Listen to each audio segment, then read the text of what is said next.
चलिए आज एक ऐसी कहानी को समझते हैं जो है तो बहुत छोटी, लेकिन जिसका असर बहुत लंबे समय तक रहता है।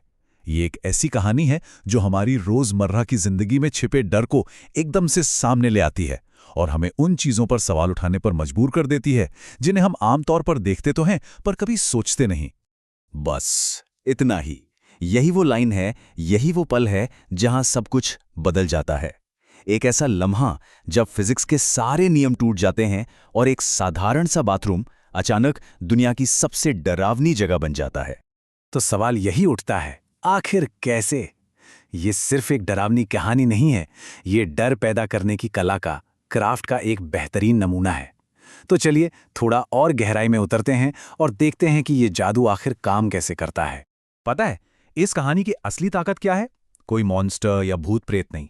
इसकी असली ताकत है एक ऐसी चीज को तोड़ने में जिसे हम हर दिन देखते हैं और जिसे लेकर कभी सोचते तक नहीं, हमारी अपनी परछाई।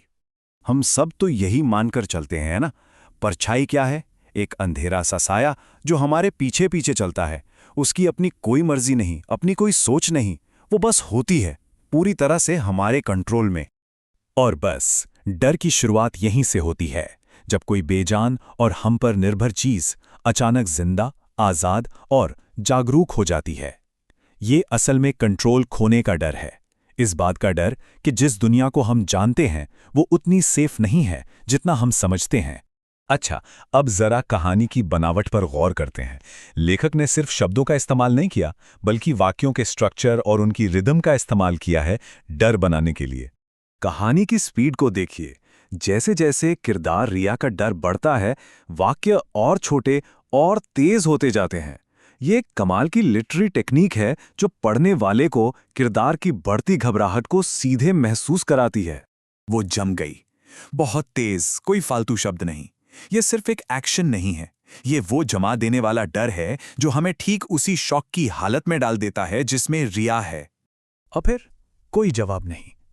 सोचिए इन दो शब्दों में कितना गहरा अकेलापन और कितना बढ़ता हुआ खौफ छिपा है।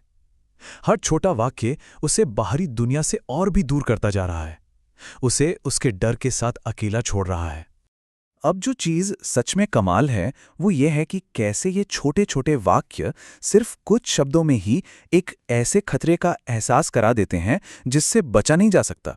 खतरा अब दीवार पर नहीं है, बल्कि ठीक उसके पीछे है।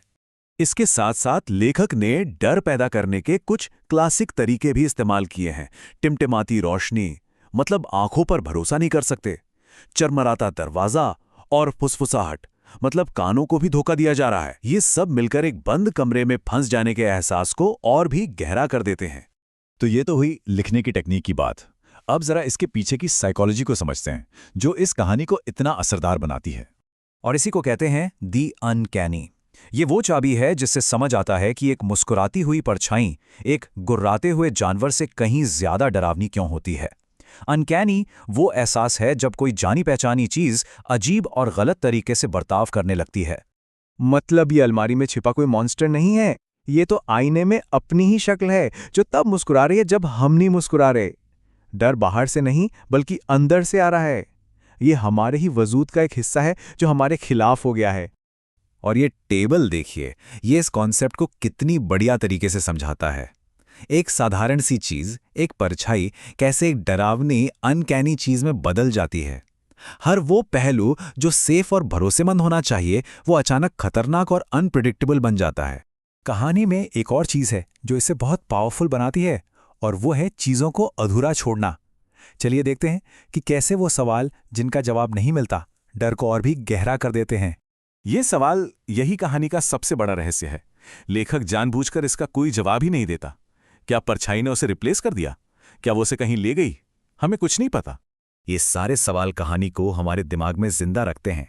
एक बात समझना बहुत जरूरी है, कहानी को यहां अधूरा छोड़ना राइटर की कोई कमजोरी नहीं, बल्कि एक बहुत सोचा समझा फैसला है। ये मिनिमलिस्ट हॉरर का, आप कह सकते हैं, सबसे बड़ा उसूल है। जो डर हमारी कल्पना पैदा करती है वो हमेशा उस डर से ज्यादा भयानक होता है जो कोई लेखक हमें दिखा सकता है। कहानी के खाली हिस्सों को हमारा अपना डर भरता है।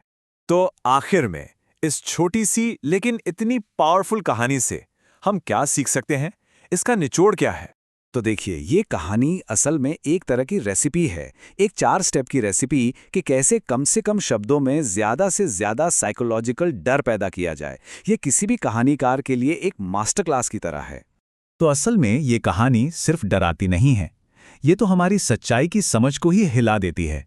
ये एक परेशान करने वाला ख्याल छोड़ जाती है कि शायद हमारी दुनिया के नियम उतने पक्के नहीं हैं जितना हम मानते हैं।